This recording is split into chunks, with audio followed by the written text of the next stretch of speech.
ठीक है, तो आज का क्लास स्टार्ट कर रहे हैं। अभी हम लोग मनी मार्केट पढ़ रहे हैं। मनी मार्केट में हम लोग कुछ बेसिक चीज है उसका रिवीजन करते हुए आज मनी मार्केट को समाप्त कर दे रहे हैं और सब क्वेश्चन सब दे देंगे। तो मनी मार्केट को हम लोग शॉर्ट टर्म डेप्ट मार्केट कहते हैं। शॉर्ट टर्म डेप्ट मार्केट। डेप्ट मार्केट इसलिए कहते हैं कि इसके जितने भी प्रोडक्ट हैं वो लोन वाला ही है। छोटे समय के लिए एक दूसरे को लोग लोन देते हैं, इसीलिए हम लोग शॉर्ट टर्म डेप्ट मार्केट है। मनी मार्केट को हम लोग लिक्विड मार्केट के नाम से भी जानते हैं। लिक्विड मार्केट के नाम से जानते हैं। लिक्विड मार्केट इसलिए कि इसके जितने प्रोडक्ट है उसको कैश में कन्वर्ट करना बहुत ही आसान है। तो कैश में कन्वर्ट करना वेरी इजी है, इसलिए इसको हम लोग लिक्विड मार्केट कहते हैं। लिक्विड का मतलब भी वही होता है, कैश इन हैंड लिक्विडिटी का मतलब जितना जल्दी वो कैश में कन्वर्ट हो जाए, तो इसको हम लोग लिक्विड मार्केट ही कहते हैं। ठीक है, तो इसमें जो मनी मार्केट है वो आपका दो तरह का है, एक तो ऑर्गेनाइज हुआ, दूसरा अनऑर्गेनाइज हुआ। तो जो अनऑर्गेनाइज है इसमें आपका मनी लेंडर है, इंडिजियस बैंकर है, जिसको हम लोग लोकल बैंकर कहते हैं, चिट फंड है, कि इसका कोई रेगुलेटर नहीं है, तो इसकी चर्चा हम लोग नहीं करेंगे, जानेंगे बट चर्चा नहीं करेंगे। ठीक है ना, मनी लेंडर ये सब की चर्चा हम लोग नहीं करेंगे। ठीक है ना, कमिटी कमिटी भी बहुत सारा आप सुने होंगे कि बहुत सारे ऐसे कुछ लोग मिल जाते हैं और कमिटी कमिटी अपना कुछ खेलते हैं। बहुत स्ट्रक्चर हमको ये नहीं मालूम है कि कुछ लोग पैसा लगाते हैं, फिर वो एक कोई एक आदमी ले जाता है, फिर दूसरा बार दूसरा आदमी ले जाता है, तो ये भी मनी मार्केट का ही पार्ट है। बट ये अनऑर्गेनाइज पार्ट है, उसमें कभी कभी एक आदमी पैसा लेके भाग जाता है। जो ऑर्गेनाइज पार्ट है जिसका रेगुलेटर कौन है, आरबीआई है, और इसके अंडर सारे आ जाते हैं। ये आपको सबको देखता है, किसको किसको देखता है, तो ये आपको बैंक को भी देखता है, ये आपको अदर कॉर्पोरेट को भी देखता है। इवन की government of India money market का पार्ट है, वो भी अपना financial instrument treasury bill issue करती है, लेकिन ये आरबीआई के थ्रू करती है। अब आरबीआई तो गवर्नमेंट ऑफ इंडिया को देख नहीं सकता है, समझ में आ रहा है। तो इसमें हम लोग ने अलग अलग इंस्ट्रूमेंट पढ़ा था कि बैंक में हमने call money, notice money, term money को पढ़ा था। Call, notice and term money को पढ़ा था कि एक बैंक दूसरे बैंक को आपको जब जरूरत पड़े तो लोन दे सकता है या ले सकता है। तो कॉल मनी आपका 14 दिन के लिए है, सॉरी 24 घंटा के लिए है। नोटिस मनी आपका 14 दिन के लिए है, एंड टर्म मनी आपका 15 दिन से 1 साल तक के लिए है। ठीक है, इसका जो रेट होता है उसको हम लोग कॉल रेट कहते हैं। और इसमें कमर्शियल बैंक पार्टिसिपेट होते हैं, फिर आपका कोऑपरेटिव बैंक जो है वो भी पार्टिसिपेट होता है, but land development cooperative bank participate नहीं होता है। और ना ही आपको आरआरबी तो पार्टिसिपेट होता है, बट लोकल बैंकर जो है वो पार्टिसिपेट नहीं होता है। लोकल बैंक कुछ जगह पे है, वो आपको पार्टिसिपेट नहीं होता है। लोकल बैंक ही नाम है ना क्या एक मिनट, एक बार वेरीफाई कर लेते हैं। लोकल बैंक है कि क्या उसका नाम है? हाँ, लोकल एरिया बैंक, ठीक है। लोकल एरिया बैंक ये पार्टिसिपेट नहीं होता है, ये कुछ हरियाणा हरियाणा एंड पंजाब के तरफ है, ये पार्टिसिपेट नहीं करता है। इसके बाद से पेमेंट बैंक पार्टिसिपेट करता है, फिर स्मॉल फाइनेंस बैंक, फिर आपका इसमें बताए थे कि प्राइमरी डीलर जो गवर्नमेंट सिक्योरिटीज में डील करता है वो पार्टिसिपेट करता है। तो सब लगभग 100% अपने कैपिटल का ले सकता है जो आरबीआई को रिपोर्ट करता है, क्योंकि मैक्सिमम इसमें आरबीआई का ही है। आरबीआई का ही आरबीआई को ही रिपोर्ट करता है फोर्टनाइटली बेसिस पे, 14 दिन पे। केवल गवर्नमेंट सिक्योरिटीज वाले जो है गिल्ड फंड, जिसको हम लोग प्राइमरी डीलर कहते हैं, तो वो कितना ले सकता है, 225% तक ले सकता है, क्योंकि थोड़ा सिक्योर होता है। और बाकी 100% ले सकता है, और किसी खास दिन 125% तक ले सकता है। लेकिन दूसरा जरूरत पड़े तो फिर दूसरे दिन क्या होगा, कम हो जाएगा। ऑन द एवरेज बेसिस पे उसको 100% से ज्यादा नहीं ले सकता है। और कोऑपरेटिव बैंक का क्या था कि लास्ट फाइनेंशियल ईयर में इसने जो रिपोर्ट किया था उसका मैक्सिमम 2% तक ले सकता है। तो ये सब डेटा थोड़ा सा याद कर लीजिएगा। ठीक है ना, मिबोर के थ्रू इसका कॉल रेट डिसाइड होता है। MIBOR, Mumbai inter bank offer rate. इसके बाद से हमने ट्रेजरी बिल बताया था कि ट्रेजरी बिल एक प्रकार का निगोशिएबल इंस्ट्रूमेंट है और साथ में आपका सिक्योरिटीज भी है। ठीक है, निगोशिएबल इंस्ट्रूमेंट आपको प्रोमिसरी नोट के फॉर्म में है। निगोशिएबल इंस्ट्रूमेंट 3 प्रकार के होते हैं, चेक होता है, बिल ऑफ एक्सचेंज होता है, प्रोमिसरी नोट होता है। तो ये प्रोमिसरी नोट के फॉर्म में है और साथ में सिक्योरिटीज भी है। लेकिन अलग से बताए थे कि जनरली जो निगोशिएबल इंस्ट्रूमेंट होता है, एंड तो ये आपका स्पेशली बैंक से रिलेटेड इंस्ट्रूमेंट है। निगोशिएबल इंस्ट्रूमेंट आपको स्पेशली बैंक से रिलेटेड है, ठीक है। मतलब मार्केट से रिलेटेड नहीं है, मार्केट से रिलेटेड नहीं है इसमें। ये पैसा जितना उस पे लिखा होता है वो 100% पैसा मिल जाता है, ना कम ना ज्यादा। लेकिन सिक्योरिटीज जनरली आपको मार्केट रिलेटेड प्रोडक्ट है, समझ में आ रहा है ना। जैसे कि शेयर, बॉन्ड, डिवेंचर हुआ, ये सब सिक्योरिटीज हुआ। तो ये आपका जितना उस पे लिखा होता है उतना तो नहीं मिलता है, उससे कम मिलेगा या ज्यादा मिलेगा। मतलब मार्केट में जो खरीद बिक्री होगा, उसका जो प्राइस होगा, उसका जो रेट होगा, उसके अकॉर्डिंग मिलेगा। तो ये आपका डिफरेंस है कि कोई भी निगोशिएबल इंस्ट्रूमेंट सिक्योरिटीज नहीं हो सकती है जनरली। लेकिन ये ट्रेजरी बिल को सिक्योरिटीज का भी दर्जा दिया गया है, स्पेशली सेकेंडरी मार्केट में लिस्ट करने के लिए। सेकेंडरी मार्केट में लिस्ट करने के लिए है। मतलब स्पेशली सेकेंडरी मार्केट क्या कराता है? ट्रेडिंग कराता है। मतलब लिक्विडिटी को बढ़ा देता है, लिक्विडिटी को इंक्रीज कर देता है। समझ में आया? इसके लिए इसको जो है ये दर्जा दिया गया। तो यही सब कुछ है, ठीक है ना। इसको याद रखिएगा। अब ट्रेजरी बिल आपको 3 डेट का इशू होता है, 91 डेज का जो है 182, इसका डबल कर दीजिएगा, एंड 364। और कोई भी बाई कर सकता है।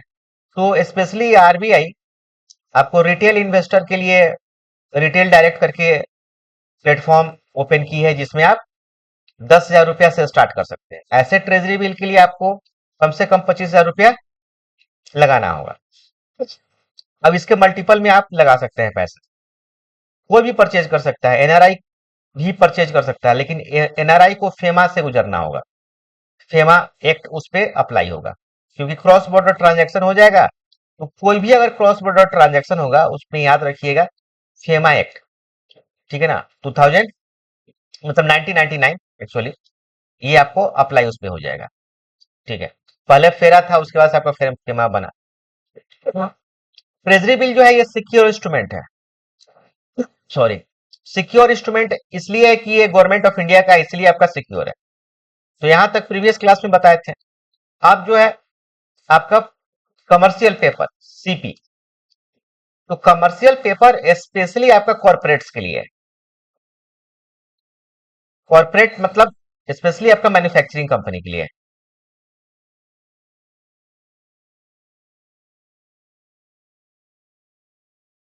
अब इस मैन्युफैक्चरिंग कंपनी को जो है रेटिंग लेना होगा, किसी ना किसी रेटिंग एजेंसी से रेटिंग लेना होगा, रेटिंग एजेंसी से रेटिंग लेना होगा, और ये आरबीआई को रिपोर्ट करना होगा। अब आरबीआई अगर सेटिस्फाई होगी तो उसको देना होगा। तो यहाँ पे एक चीज नोट करने वाली बात है कि रेटिंग आपने सिविल का देखा है कि सिविल स्कोर के आधार पे आप लोन देते हैं। तो रेटिंग करके एक चैप्टर है आपके बुक में, उसको थोड़ा सा दिखला देते हैं केवल, ताकि आपको आइडिया हो जाए। इसी में मॉडल डी में ही पढ़ना है। देखिए आपको शायद दिखलाए भी थे, सामने लिखा हुआ है credit rating and credit scoring.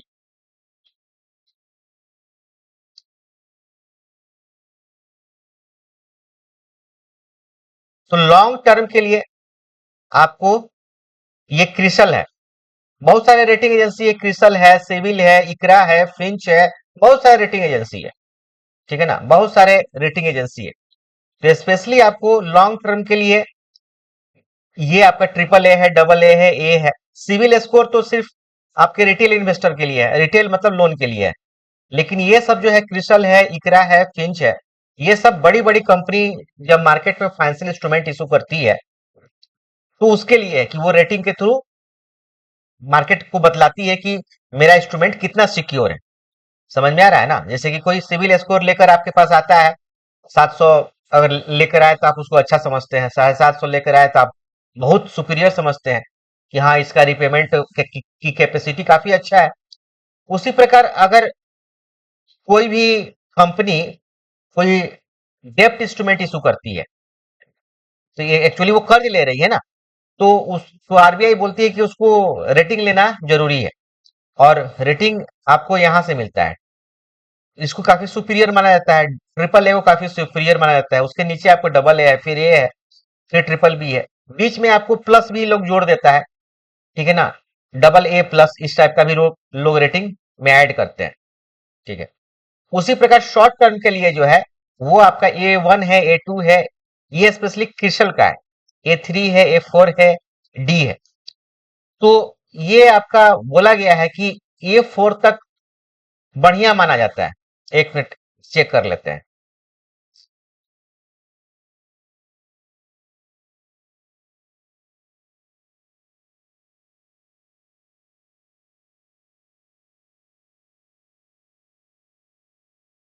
A4 नहीं, A3 तक। तो अगेन इसको नोट कीजिए, ये पूछने वाला क्वेश्चन है। आप पूछ रहे थे कि सर अलग से जो है बतला दीजिएगा, तो ये VBI क्वेश्चन है, ये नोट कीजिए। ये आपका VBI है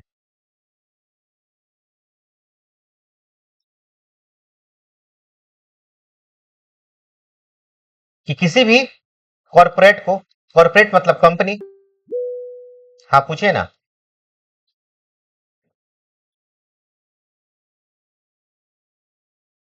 आप ऐसे कोई कुछ पूछ रहे थे क्या? चलिए कोई नहीं। तो किसी भी कॉरपोरेट को रेटिंग लेना होता है रेटिंग एजेंसी से, और ये RBI को रिपोर्ट करना होता है, देन ये कमर्शियल पेपर मार्केट में इशू कर सकता है शॉर्ट टर्म के लिए। ठीक है ना? कमर्शियल पेपर कितने दिन के लिए इशू होगा? तो कमर्शियल पेपर आपका मिनिमम 7 डेज का होगा एंड मैक्सिमम आपका 1 ईयर तक का होगा। ये नोट कीजिए, मिनिमम 7 डेज का होगा एंड मैक्सिमम 1 ईयर तक का होगा। तो इसके लिए जो रेटिंग चाहिए, वो मिनिमम जो रेटिंग होगा वो A3 होगा।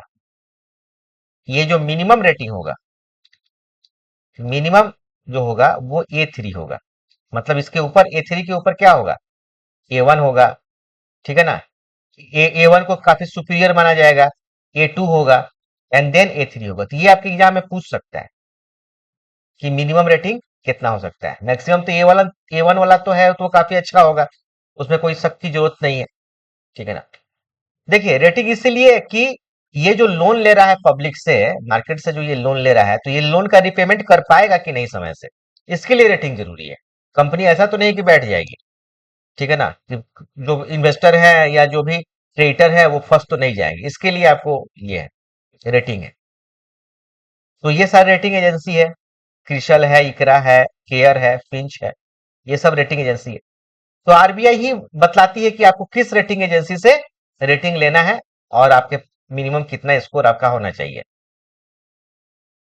इसमें कोई भी इन्वेस्टमेंट कर सकता है, इसमें कोई भी इन्वेस्टमेंट कर सकता है, बाई एनी वन, बाई या इन्वेस्ट एनी वन, बाई या इन्वेस्ट एनी वन। NRI भी इन्वेस्टमेंट कर सकता है, उसको सिविल, उसको आपको खेमा से गुजरना होगा क्योंकि क्रॉस बॉर्डर ट्रांजेक्शन है। इसमें दो चीज समझना है, एक तो वो कितना मिनिमम इन्वेस्टमेंट होगा। तो इसका मिनिमम इन्वेस्टमेंट जो है ये आपका 5 लाख है, मिनिमम इन्वेस्टमेंट, और उसके फिर मल्टीपल में, मतलब एक बार में आपको 5 लाख रुपया इन्वेस्टमेंट करना होगा या फिर इसके मल्टीपल में। जिस प्रकार ट्रेजरी बिल में था ना कि 25,000 या उसके मल्टीपल में, उसी प्रकार इसमें कितना है, 5 लाख या उसके मल्टीपल में। और ये भी आपका डिस्काउंट मेथड के थ्रू इशू होता है, इशू ऑन डिस्काउंट मेथड, तो इसको भी याद रखिएगा। डिस्काउंट मेथड, डिस्काउंट मेथड तो बताए थे कि शुरू में आपसे 5 लाख रुपया नहीं लेगी, मैच्योरिटी पे आपको 5 लाख रुपया देगी, लेगी कम, तो हो सकता है कि 4,75,000 रुपया ले।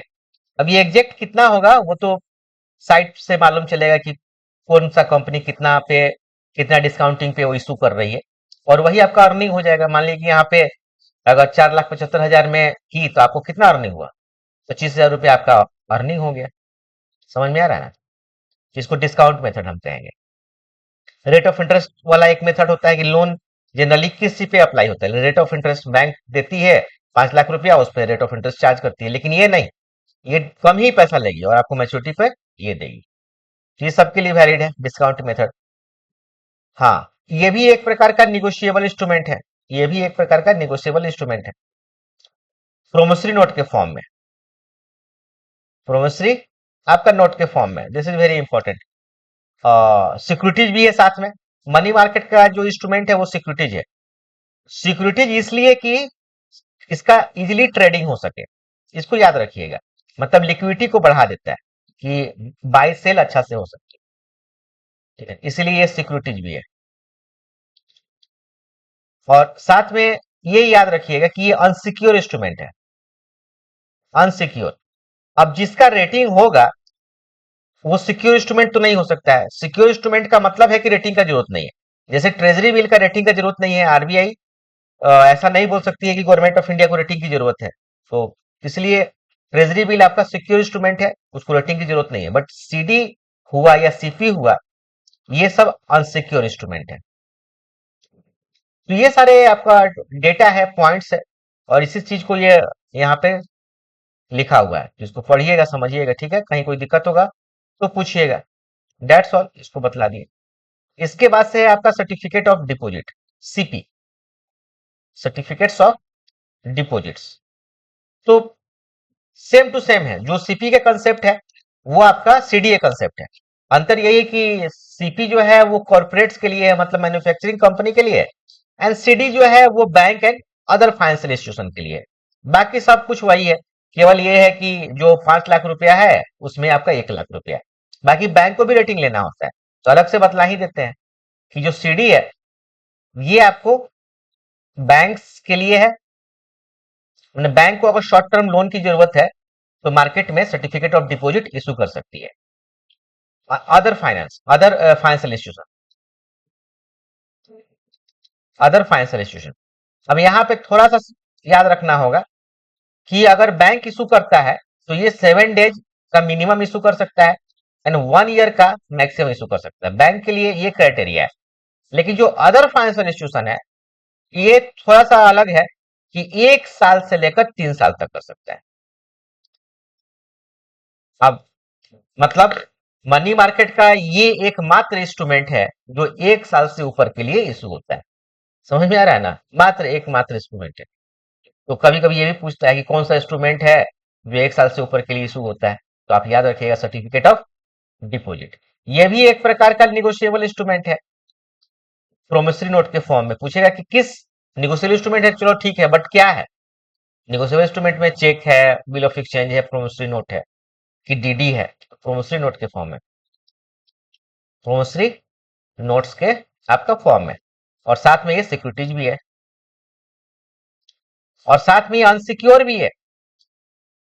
अनसिक्योर क्योंकि इसको भी रेटिंग लेना होता है। ये बैंक एंड जो अदर फाइनेंशियल इंस्टीट्यूशन है इसको भी रेटिंग लेना होता है, रेटिंग रिक्वायर्ड।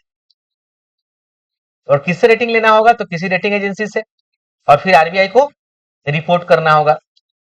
और आरबीआई अगर सही समझेगी तो फिर आपको परमिशन देगी और आप सीडी इशू कर सकते हैं। कितने दिन के लिए तो बता ही दिए हैं।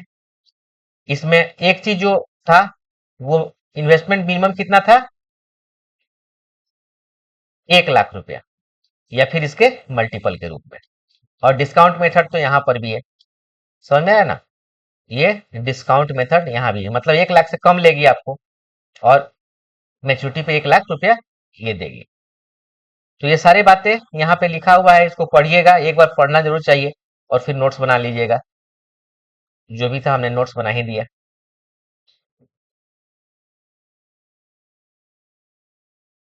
में कितने दिनों के लिए इशू हो रहा है वो नहीं दिया हुआ है सर। नहीं नहीं, हम तो बता ही दिए कि मिनिमम 7 दिन के लिए, मैक्सिमम 1 साल के लिए, ये बैंक के लिए, ये तो बता ही दिए। और जो अदर फाइनेंशियल इंस्टीट्यूशन है उसके लिए 1 साल के लिए मिनिमम एंड मैक्सिमम 3 साल के लिए दिया हुआ है। देखिए ना, ऊपर में लिखा होगा, देखिए, यहाँ देखिए ना, 1 साल से लेकर 3 साल के लिए, किसके लिए? ठीक, मिल गया। ठीक है ना, ठीक, फाइनेंशियल अदर फाइनेंशियल इंस्टीट्यूशन के लिए। एंड बैंक के लिए कितना है? 7 डेज और 1 साल तक के लिए, ये बैंक के लिए। सब कुछ हमने लिखा है।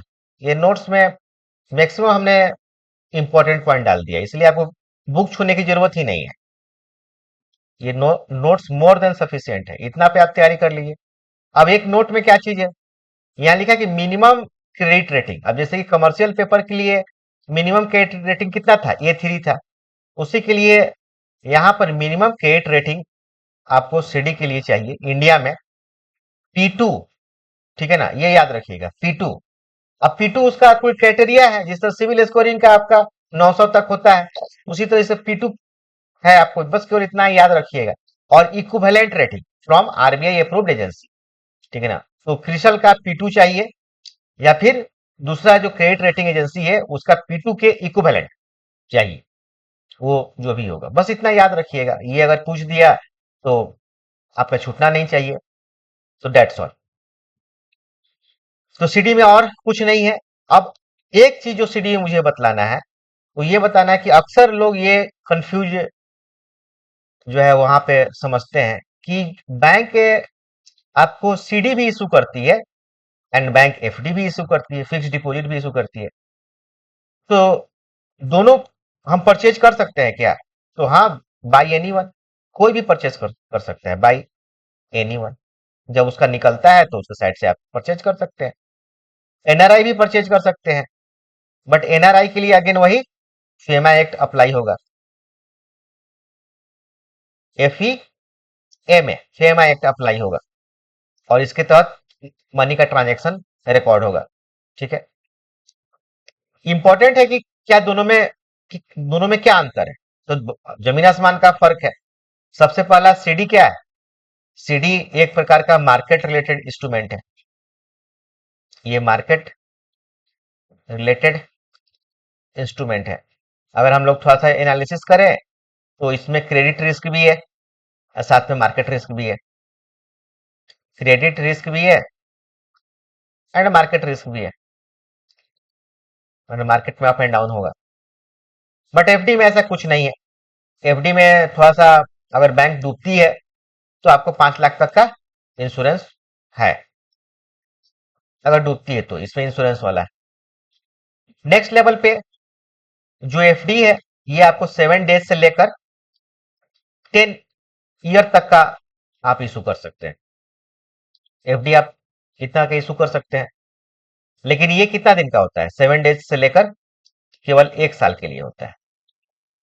अगर हम लोग रेट ऑफ इंटरेस्ट की बात करें सेम ड्यूरेशन का, तो इसका रेट ऑफ इंटरेस्ट थोड़ा सा हाइयर होगा। इसका जो आरओआई होगा ये थोड़ा सा हाई होगा कंपेयर टू एफडी। एफडी का उसी सेम ड्यूरेशन का थोड़ा सा लो होगा। समझ में आ रहा है ना? और है कि एफडी पे आप लोन ले सकते हैं। एफडी पे क्या लोन आप ले सकते हैं, loan can be taken, but यहां नहीं ले सकते हैं। तो यहां पे आप क्या कर सकते हैं? तो इसको सेल कर सकते हैं। इसको आप सेल कर सकते हैं कहां पे? सेकेंडरी मार्केट में। सेकेंडरी मार्केट में सेल कर सकते हैं। और एफडी को सेल नहीं कर सकते, इवन कि ट्रांसफर भी दूसरे को नहीं कर सकते हैं। जिसका एफडी है उसी के नाम से ब्रेक होगा, अंतिम मेच्योरिटी उसी को मिलेगा। ठीक है। वो नहीं है तो नॉमिनी को पैसा मिलेगा, लेकिन आप दूसरे के नाम पे वो ट्रांसफर वगैरह नहीं होगा। तो यही सारा चीज है आपका। एफडी में एंड सीडी में कभी कभी डिफरेंस पूछता है। ठीक है। अब इसके बाद है try party repo. Try party repo, तो ट्राई पार्टी रेपो आपका 2017 में आया। ये उन सारे कॉरपोरेट्स के लिए आया जो पहले से जो फाइनेंशियल इंस्ट्रूमेंट थे उसको इशू नहीं कर सकता था। मतलब ट्रेजरी बिल इशू नहीं कर सकता है, क्योंकि ट्रेजरी बिल तो गवर्नमेंट ऑफ इंडिया का ही है। सीडी जो है बैंकों का है, एंड सीपी जो है वो कॉर्पोरेट का है। बट ये कॉर्पोरेट के लिए रेटिंग की जरूरत है। अब मान लीजिए कि रेटिंग आपको बढ़िया नहीं मिला, जैसे कि मान लेते हैं कि ए3 मिनिमम चाहिए और ए3 नहीं मिला, और आपको पैसा की शॉर्ट टर्म जरूरत है, तो क्या कीजिएगा? तो आप ट्राई पार्टी रेपो के अंडर आप लोन ले सकते हैं। तो ट्राई पार्टी रेपो के अंडर एक चीज इंपॉर्टेंट है कि इसमें आपको कोलेट्रल रखना होगा। बाकी सब में कोलेट्रल रखने की कोई जरूरत है नहीं। ठीक है ना? ना ही सीडी बैंक को कोई कोलेट्रल रखने की जरूरत है, ना ही सीपी में कोई कोलेट्रल रखने की जरूरत नहीं है, क्योंकि रेटिंग के आधार पे आपको मिल रहा है। इसमें रेटिंग का कहीं कुछ नहीं है। ट्राई पार्टी में रेटिंग का कुछ नहीं है। इसमें जो भी कॉर्पोरेट लोन लेना चाहता है, ठीक है ना, उसको कोलेट्रल रखना पड़ेगा, कोई बंधक चीज रखना पड़ेगा। और जो कॉर्पोरेट उसको देना चाहता है, बात समझ रहे ना, जो कॉर्पोरेट उसको देना चाहता है तो वो दे सकता है। अब यहाँ पे 3 पार्टी इन्वॉल्व होते हैं। इसलिए इसका नाम है ट्राई पार्टी। आरबीआई इसमें नहीं है, आरबीआई इसका रूल्स एंड रेगुलेशन बना दिया, लेकिन आरबीआई इसमें इन्वॉल्व नहीं होता है। इसमें तीन पार्टी इन्वॉल्व होता है। मान लेते हैं एक पार्टी जो है ये आपका लेंडर है एंड दूसरे पार्टी बोरोवर है, और बीच में ये ट्राई पार्टी है। ट्राई पार्टी एक्चुअली इस दोनों पार्टी को साथ में लेकर आता है, और ट्राई पार्टी एक्चुअली मीडिएटर का काम करता है। ठीक है ना, एक तरह से आप गारंटी वो लेता है कि लेंडर जो है डायरेक्ट पैसा आपको बोरोवर को नहीं देगा। लेंडर जो है वो सब पैसा ट्राई पार्टी को देगा एंड ट्राई पार्टी आपको ट्रांसफर कर देगा बोरोवर को। उसी प्रकार जो ट्राई पार्टी है ये कोलेटरल को रखेगा अपने पास, मतलब एक तरह से गारंटी के आधार पे। समझ में आ रहा है ना कि आपको डिफॉल्ट नहीं होने देंगे, आपका लोन एनपीए में नहीं जाएगा, इसके लिए ये कोलेटरल को अपने पास रखता है। तो आरबीआई रेगुलेटर है इसका, और आरबीआई ये सब देखती रहती है कहीं कुछ गलत नहीं है। तो कौन करती है ये ट्राई पार्टी का काम? तो ट्राई पार्टी का काम करने के लिए आरबीआई ने कुछ क्राइटेरिया दिया है, जैसे कि आपके पास minimum paid up capital 25 crore रुपया होना चाहिए, आपके पास फाइनेंशियल सेक्टर का 5 साल का एक्सपीरियंस होना चाहिए। समझ में आ रहा है ना, ये सारे चीजों को ट्राई पार्टी फुलफिल करेगी। बट सबको तो मिल नहीं जाएगा। मान लीजिए कि बैंक का अगर लाइसेंस लेने के लिए जाए, तो बैंक का लाइसेंस नॉर्मली अगर आप बढ़िया वाला बैंक, कमर्शियल बैंक ओपन करना चाहते हैं तो 500 करोड़ रुपया चाहिए, और स्मॉल फाइनेंस बैंक ओपन करना चाहते हैं तो 100 करोड़ रुपए के आसपास चाहिए। बट इसके बाद भी आरबीआई आपको लाइसेंस दे देगी, इससे कोई गारंटी नहीं है ना। जो 100 करोड़ रुपया होने से या 500 करोड़ रुपया होने से तो आरबीआई लाइसेंस दे देगी, इसको जो कोई गारंटी तो है नहीं। उसी प्रकार ट्राई पार्टी का अगर आप रिक्वायरमेंट फुलफिल भी कर रहे हैं तो ट्राई पार्टी का लाइसेंस आपको मिल जाए, कोई जरूरी नहीं। तो अभी तक केवल दो ऐसे पार्टी है जो ट्राई पार्टी का काम कर रही है, मतलब इसको ही आरबीआई ने लाइसेंस दिया है। एक आपका सीसीआईएल है जिसको हम लोग क्लियरिंग कॉर्पोरेशन ऑफ इंडिया कहते हैं, और एक आपका एनएसई है, नेशनल स्टॉक एक्सचेंज। तो इंडिया का दो बड़ा स्टॉक एक्सचेंज है, एक बीएसई है और दूसरा एनएसई है। तो काफी हम इसको डिस्कस करेंगे एनएसई बीएसई के विषय में जब हम अभी पढ़ाएंगे आपका कैपिटल मार्केट, तो उसमें काफी डिस्कस करेंगे। ठीक है ना, तो ये याद रखिएगा, ये अगेन आपको पूछने वाला क्वेश्चन आ गया वीबीआई कि कौन दो इंस्टीट्यूशन या कौन इनमें से कौन सा आपको ट्राई पार्टी रेपो का काम करती है। तो आप वहां पे सीसीआईएल एंड एनएससी कर दीजिएगा। उसके लिए मिनिमम पेड अप कैपिटल कितना चाहिए, तो 5 करोड़। मिनिमम एक्सपीरियंस कितना चाहिए, तो आपका 5 ईयर का। ठीक है, तो समझ में आ गया क्या, ट्राई पार्टी इसके अलावा कुछ नहीं है। ट्राई पार्टी में एक तरफ लेंडर होता है, दूसरी तरफ बोरोवर होता है। कोई भी लोन दे सकता है, कोई भी लोन ले सकता है, कोई भी कॉर्पोरेट लोन दे सकता है, कोई भी कॉर्पोरेट लोन ले सकता है, एंड ट्राई पार्टी दोनों को साथ में लेकर आएगी। ट्रांजैक्शन इसके थ्रू होगा, कोलेटरल इसके पास होगा। ठीक है, जब ये लौटा देगा पैसा तो ये पैसा इसको दे देगी विथ इंटरेस्ट, और कोलेटरल इसको बोरोवर को फिर मिल जाएगा। तो यही है, समझ में आया क्या, कहीं कोई दिक्कत? बोलिए राहुल जी। ना सर, कोई दिक्कत नहीं। हाँ ठीक है, दिनेश जी, आलोक जी, सर ठीक है सर, ठीक ठीक है सर, ठीक है सर। बस तो हो गया। तो डेट्स ऑल, ये आपका मनी मार्केट यहाँ पे द एंड होता है, समाप्त होता है। अब इसका हम क्वेश्चन आज भेज देंगे और आप बनाइएगा, बट क्लास समाप्त नहीं हो रहा है।